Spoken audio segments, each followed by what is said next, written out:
Olá, sou Marília Pereira e o programa é Motivos para Viver. Como sempre, eu procurando trazer para vocês alguma informação para melhorar a nossa qualidade de vida na cidade. Nem sempre é muito fácil, o Brasil atravessa um momento muito difícil e, ao mesmo tempo, eu acho que pela primeira vez na vida, nós podemos dizer que o Brasil está conhecendo o que é a democracia. É o nosso direito de reivindicar coisas, nosso direito de falar, nosso direito de usar a nossa cidadania. Quando eu falo em cidadania, muitas vezes fica parecendo uma palavra tão distante do nosso cotidiano, dos nossos valores, mas a cidadania é aquilo que, de vez em quando eu falo também, é o nosso compromisso de conhecer quais são os nossos direitos, porque os deveres nos são muito cobrados. Agora, os nossos deveres nem sempre são cumpridos, porque passa por uma série de compromissos outros que nem sempre a gente tem aonde reclamar, tem a quem reivindicar, então fica muito complicado. Nossos direitos de saúde, nossos direitos de educação, nossos direitos de moradia e nossos direitos também junto ao judiciário. Quantas vezes nós precisamos de solucionar problemas que não são problemas do simples cotidiano. Nós precisamos da interferência de um fórum, de um juiz, de competências que fogem à nossa capacidade. Então, a cidadania é isso, é a gente saber aonde recorrer. E nem sempre a gente sabe. E quando eu disse que o Brasil está vivendo esse momento de aprendizagem de democracia, é exatamente essa liberdade que nós temos de eu hoje estar podendo falar disso com vocês, que há bem pouco tempo atrás a gente não tinha essa liberdade. Então hoje eu estou aqui na OAB, que é a Ordem dos Advogados do Brasil, na presença do vice-presidente da OAB, Dr. Luiz Gustavo Pereira de Moraes, que gentilmente nos recebe e para a gente, no mínimo assim, poder discutir, conversar, para ver que caminhos que a gente pode tomar dentro desse novo conceito que o Brasil está caminhando aí. Nem sempre tem uma palavra muito sofisticada, né, que é utopia. O que é utopia? É o sonho de uma coisa perfeita. Então a gente até sonha de um Brasil perfeito, que possa resolver as coisas, mas tem muita coisa ainda por fazer e principalmente cabe muito a nós, cabe muito ao nosso compromisso também, principalmente de escolher nossos próprios governantes que vêm por aí. Às vezes a gente fala muito que o brasileiro precisa aprender a votar, mas não é um sentido de votar e escolher o nosso amigo, o nosso orientador espiritual, Tem que saber quem que realmente conhece as leis e o que pode fazer por um Brasil melhor, o que pode fazer para os nossos filhos, o que pode fazer em termos de educação. Mas hoje, então, nós vamos falar um pouquinho dessa parte de busca de solução para os nossos problemas. Dr. Luiz Gustavo, muito obrigada por nos receber, sua gentileza e atenção sempre fazendo parte da nossa vida e da vida da cidade também. Muito obrigada. Muito obrigado pelo convite. A OAB, como sempre, está de portas abertas para tentar ajudar a população, especialmente essa população que a estimativa é que, salvo engano, em 2025 serão 30 milhões de idosos no país. A OAB também tem uma comissão específica para cuidar desses assuntos dos idosos. É uma satisfação poder estar aqui para tentar contribuir com isso. Muito obrigado pelo convite. Nós é que ficamos gratos por receber e poder discutir um pouquinho esses problemas. Já começando indo direto ao objetivo, a legislação determina que os processos dos idosos, que essas reivindicações, que tenham prioridade. Isto é atendido nos nossos fóruns? Bem, infelizmente não é atendido como deveria ser. existe realmente o tratamento privilegiado ao idoso, deveria existir, a lei consagra isso como garantia. A proteção ao idoso é uma garantia constitucional, ela está na nossa Constituição. Existe o Estatuto do Idoso que regulamenta todos os direitos do idoso, inclusive entre o rol desses todos os direitos está também o privilégio de ter o seu... Privilégio não é a palavra correta, a preferência... O direito, né? O direito, a preferência em tramitação prioritária. Isso significa o quê? Que os processos em que tem idosos como parte, esses processos devem ter uma tramitação preferencial junto às secretarias dos juízos. Ocorre o seguinte, por experiência própria, eu tenho alguns clientes que são idosos, já pedi por algumas vezes o tratamento preferencial nesses processos, mas não fui atendido. Sequer foi apreciado o meu pedido nesses processos. Raramente eu vejo, porque existe uma forma física de identificar esse processo, tem que haver uma identificação física. O processo é formado de papel atualmente, tem uma capa, e ali dentro estão todos os documentos que formam aquele processo. Para identificar o tratamento preferencial, ele tem que ter uma capa específica, tem que ter uma etiqueta dizendo que é um tratamento preferencial.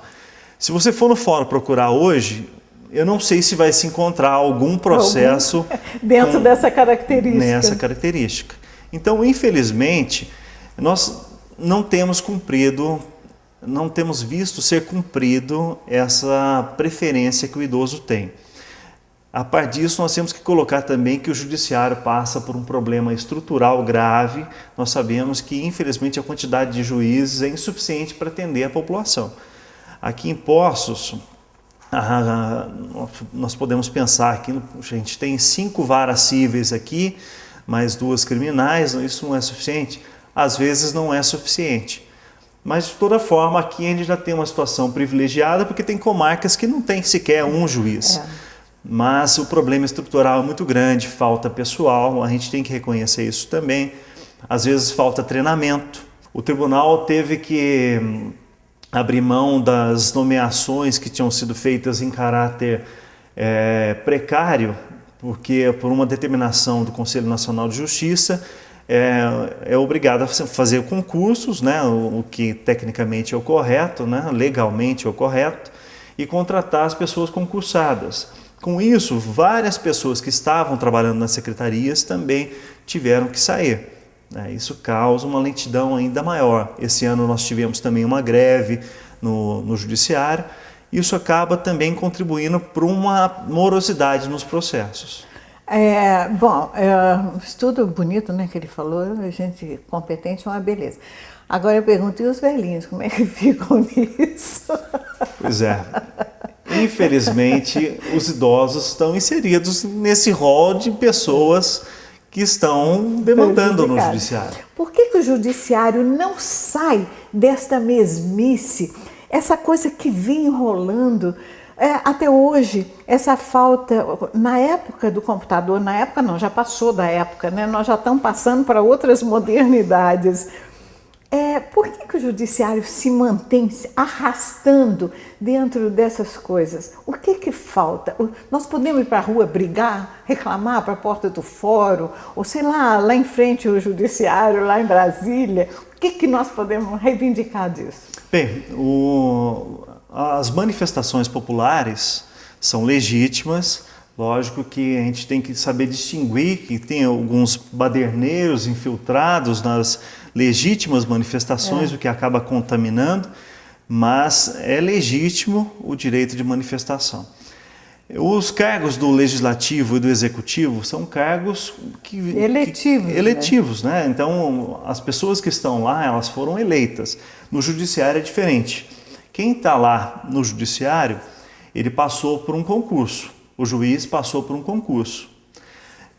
Salvo algumas exceções nos tribunais, que existem a formação de uma lista de membros de entidades jurídicas para fazer parte dos tribunais, os juízes normalmente são juízes concursados. Eles fizeram um concurso e demonstraram aptos a exercer a função, a judicatura.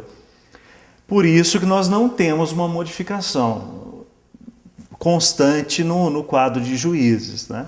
Salvo as aposentadorias, que aí ou então as promoções, as remoções, normalmente os juízes permanecem por um longo tempo numa cidade, né? E, às vezes é salutar, porque ele passa a conhecer os problemas da cidade, né? Existe até uma regra que o juiz tem que morar na cidade onde ele judica. A pessoa tem aonde recorrer acima dessa instância do advogado contratado para buscar uma solução, às vezes, de emergência, porque às vezes é um idoso dependendo de um aspecto de doença, de receber benefícios, tem tantas nuances, né, que a família do idoso às vezes necessita de um caso. Para quem que ela pode recorrer? Bem, o primeiro passo, o recurso primeiro que o idoso terá, será justamente procurar um advogado para defender os interesses dele. O advogado é uma pessoa mais indicada para orientar o idoso, olha, o seu caminho é esse. Se a necessidade daquele idoso foi bater às portas do judiciário, é de se esperar que, pelo menos seria o correto, que tivesse a tramitação preferencial. Mas os problemas estruturais nem sempre conseguem deixar que os processos atinjam um nível de celeridade que se espera.